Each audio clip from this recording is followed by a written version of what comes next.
Assalamualaikum warahmatullahi wabarakatuh. Perkenalkan, nama saya Diani Nurul Afifah, NIM 22201040007. Pada kesempatan kali ini saya akan mempresentasikan materi tentang epistemologi. Yang pertama ada latar belakang masalah. Melalui filsafat, sesuatu akan dimulai dengan pertanyaan dan berakhir pula dengan pertanyaan, yang seakan-akan masih belum ada jawaban tentang apa yang mereka rasakan dalam kehidupan. Filsafat adalah sebuah kata yang sering didengar, namun tak pernah tahu sejatinya arti dan makna filsafat. Secara umum, filsafat ilmu pengetahuan memiliki 3 cabang ilmu lain, yaitu ontologi, epistemologi, dan aksiologi. Dalam makalah ini membahas tentang epistemologi. Epistemologi lebih menekankan pentingnya cara atau metodologi ilmu pengetahuan. Kemudian rumusan masalah. Yang pertama ada apa hakikat epistemologi, yang kedua ada apa saja teori-teori kebenaran, yang ketiga ada bagaimana konsep ajaran Islam tentang ilmu. Kemudian yang keempat ada bagaimana konsep adab menuntut ilmu. Kemudian yang pertama ada hakikat epistemologi. Epistemologi juga disebut dengan teori pengetahuan atau theory of knowledge. Epistemologi dapat didefinisikan sebagai cabang filsafat yang mempelajari asal mula atau sumber, struktur, metode, dan syahnya validitas atau pengetahuan menurut Suyitno tahun 2019 halaman 20. Epistemologi atau teori pengetahuan berhubungan dengan hakikat dari ilmu pengetahuan, pengandaian-pengandaian, dasar-dasarnya, serta pertanggungjawaban atas pernyataan mengenai pengetahuan yang dimiliki oleh setiap manusia. Kemudian ada aliran-aliran epistemologi. Yang pertama, empirisme. Menurut Mandailing, tahun 2013 halaman 115 mengatakan bahwa empirisme merupakan suatu aliran dalam filsafat yang menyatakan bahwa semua pengetahuan berasal dari pengalaman manusia. Empirisme menolak anggapan bahwa manusia telah membawa fitrah pengetahuan dalam dirinya ketika dilahirkan. Kemudian rasionalisme. Menurut Mandailing tahun 2013 halaman 104, rasionalisme adalah paham filsafat yang mengatakan bahwa akal adalah alat terpenting dalam memperoleh pengetahuan dan mengetes pengetahuan.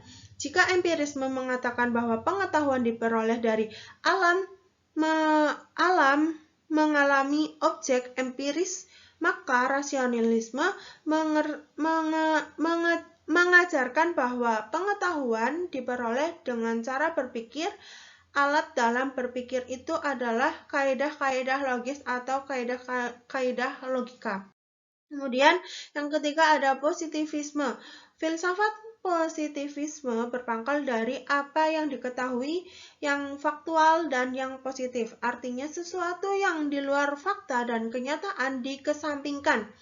Karena itulah dalam positivisme menolak metafisika, karena positivisme hanya membatasi yang diketahui secara positif adalah gejala-gejala yang tampak. Menurut Mandailing tahun 2013 halaman 126. Kemudian yang ketiga ada intuisionisme. Menurut Mauliadi tahun 2020 halaman 81, intuisionalisme adalah suatu aliran atau paham yang menganggap bahwa intuisi atau naluri atau perasaan adalah sumber pengetahuan dan kebenaran. Intuisi termasuk salah satu kegiatan berpikir yang tidak didasarkan pada penalaran. Jadi, intuisi adalah non-analitik dan tidak didasarkan atau suatu pola berpikir tertentu dan sering bercampur aduk dengan perasaan. Kemudian metode epistemologi. Yang pertama ada metode induktif. Adalah suatu metode yang menyimpulkan pernyataan-pernyataan hasil observasi dalam suatu pernyataan epistemologi yang lebih umum, misalnya dalam melihat sesuatu bertolak dari pernyataan tunggal sampai pada yang universal. Yang kedua ada metode deduktif. Metode deduktif ini merupakan metode yang menyimpulkan bahwa data-data empiris diolah lebih lanjut dalam suatu sistem pernyataan yang runtut.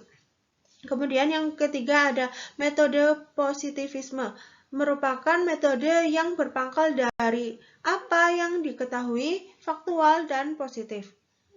Kemudian yang keempat ada metode kontemplatif, merupakan pengetahuan yang diperoleh lewat intuisi. Ini bisa diperoleh dengan cara berkontemplasi.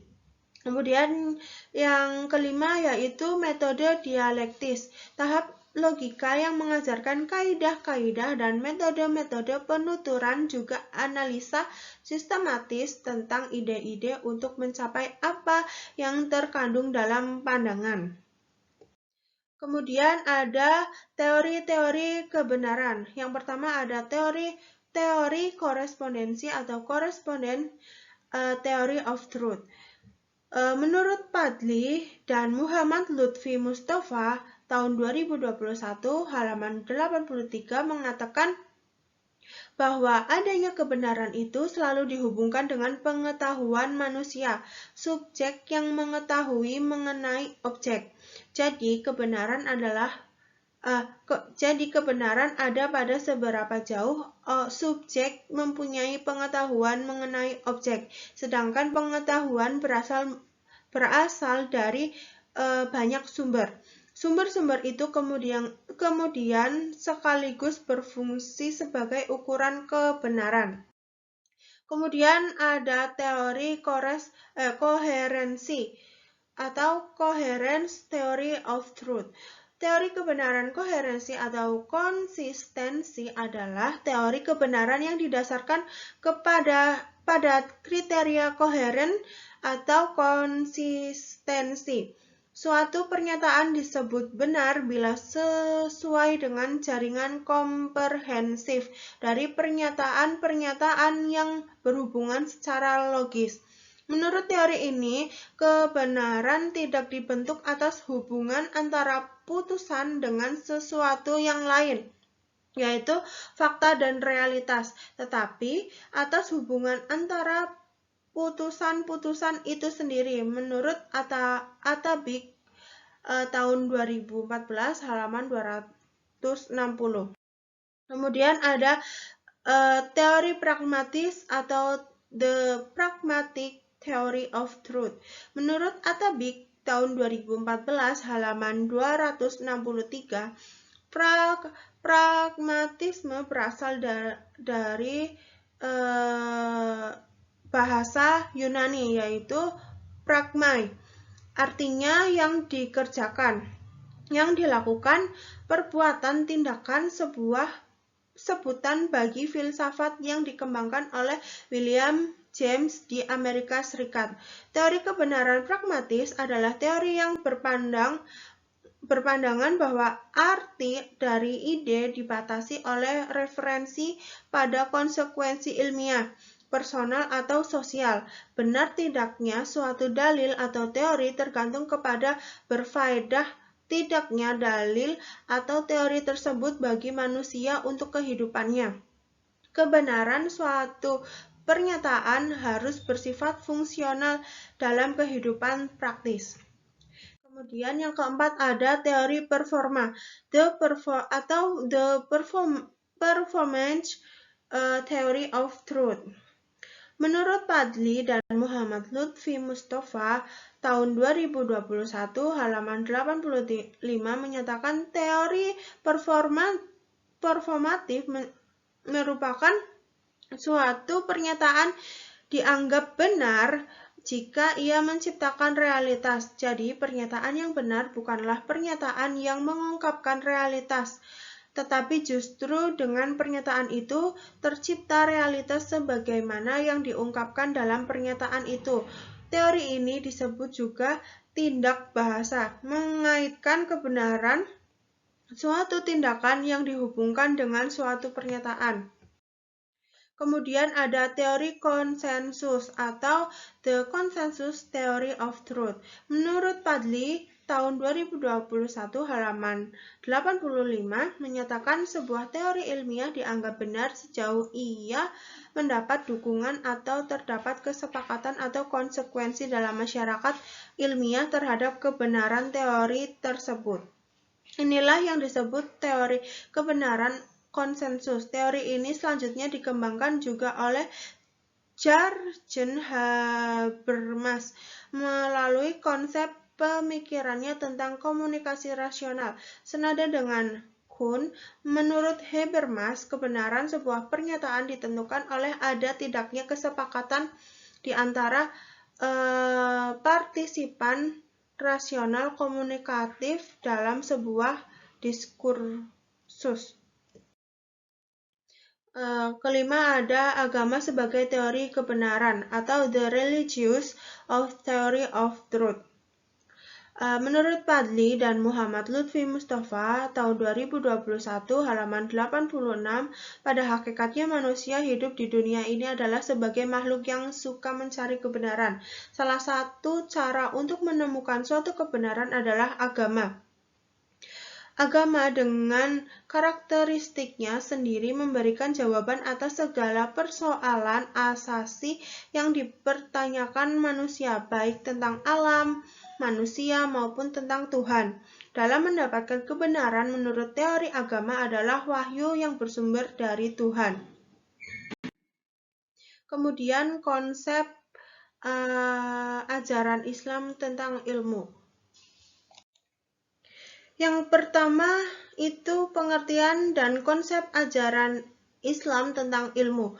Menurut Jujun tahun 2007 halaman 230 dalam Supriyanti tahun 2019 halaman 128 mengatakan bahwa ilmu sudah berada pada ambang kemajuan yang mempengaruhi kehidupan manusia.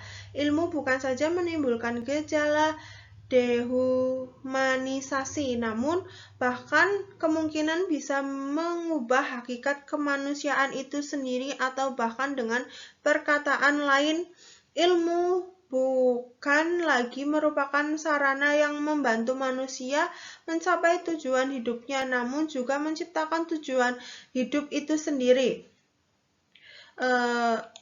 Islam menempatkan ilmu pengetahuan sebagai alat kesejahteraan manusia yang didasarkan pada nilai-nilai ilahiyah serta diarahkan bagi tujuan hidup kemanusiaan. Agama Islam menempatkan ilmu pengetahuan sebagai keimanan dan ketakwaan. Kemudian sumber ilmu dan metode memperoleh ilmu. Menurut Abidin tahun 2011 halaman 112 sampai 113 berpijak pada pandangan tentang hakikat ilmu dan dalam Islam ada 3 sumber ilmu yakni yang diyakini dan dipegangi umat Islam, yaitu sumber ilmu yang berasal dari ayat-ayat atau qauliyah, wahyu Tuhan. Yang kedua itu sumber ilmu yang terkait dengan ayat-ayat kauniyah atau alam semesta, dan sumber ilmu yang berhubungan dengan ayat-ayat insaniyah atau diri manusia. Kemudian konsep adab menuntut ilmu. Yang pertama ada seorang pelajar harus mempunyai cita-cita yang tinggi. Niat mencari ilmu tidak boleh hanya sebatas misalnya untuk mendapatkan nilai bagus. Kedua, seorang pelajar harus menomorsatukan ilmu dalam segala urusan. Yang ketiga, proses belajar juga harus dilakukan dalam waktu yang lama tanpa membuang-buang waktu. Keempat, pelajar juga dituntut untuk hidup sederhana karena ilmu adalah jalan untuk melatih diri. dalam proses menuntut ilmu dilarang untuk bermewah-mewahan. Kemudian yang kelima ada seorang penuntut ilmu tidak boleh tergesa-gesa dalam bertindak. Yang keenam, ilmu ibarat air, ia akan jernih ketika mengalir, maka seorang ahli ilmu tidak akan menyembunyikan ilmunya. Yang ketujuh, seorang pelajar tidak boleh banyak bicara. Terima kasih. Sekian presentasi dari saya. Wassalamualaikum warahmatullahi wabarakatuh.